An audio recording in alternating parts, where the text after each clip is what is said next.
is finished, don't watch the television. Once your work is finished, find something constructive to add to your mind. Have an hour for reading. And I don't mean read comic books. Read something that will make you know what's happening. So when you get into conversation, you can sound intelligent, even if you aren't. Do you hear me what I'm saying? Hey, once again, I'm back in that same old spot again, where I'm always at, talking about another book that I read. But first, for my sponsors, water. Drink it, enjoy it. I should get a sponsorship from water. Y'all call me. Anyway, today I want to talk about a book that I've just finished, and I just watched the interview of the author, Malcolm Gladwell, on the Breakfast Club. It was very good. I've never heard of this guy before then, so, I saw this book in the library and I said, hey, I'm gonna check it out, say it's pretty popular. It's called Talking to Strangers.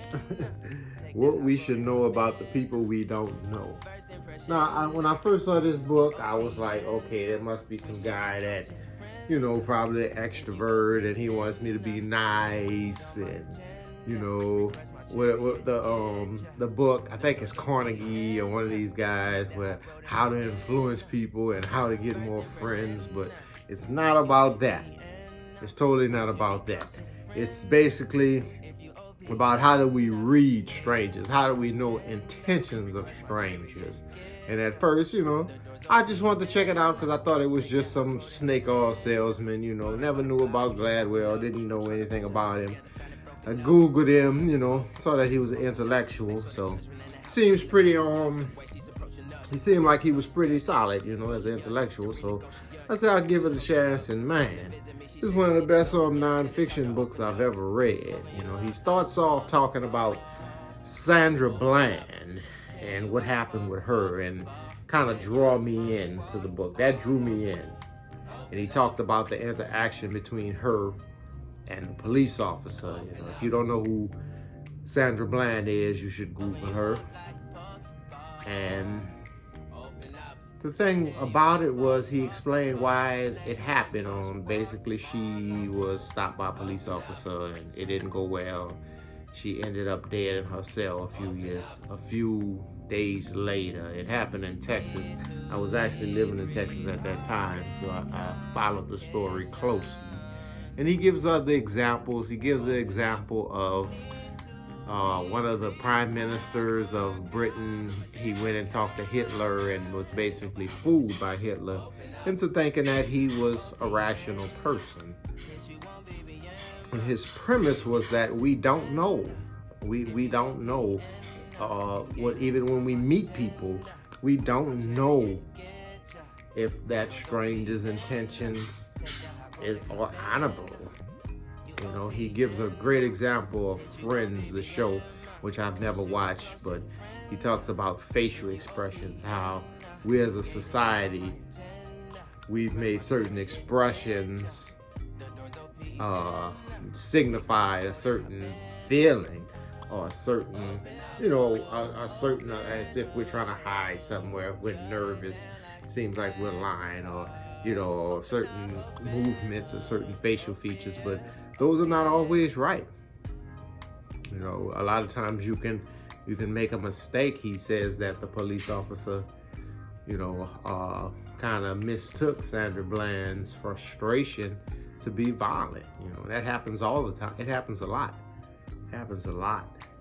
It's fear, but you'll take it as violence. I think that happens to black people a lot in interactions with the police and other races in general. They take fear as aggression. So, great book though. I've never read a non-fiction book that I'm like hanging on. I want to see what's going to go on. He gives some beautiful examples, and he talks about coupling in one chapter. This is one of the chapters that I really, one of the chapters that really brought me in. He talked about this idea of coupling, where if he gives an example where the Golden Gate Bridge and suicides, and if they would put a barrier on that bridge, most people would say, okay, they'll find other ways to kill themselves.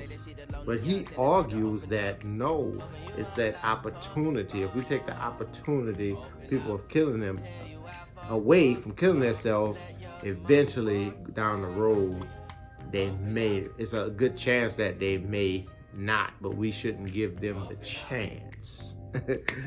You know, we shouldn't give them the chance, and we can judge strangers on basically that they're gonna exhibit behavior anyway. We don't do that to ourselves, so we'll say a stranger, well, he's gonna do it anyway.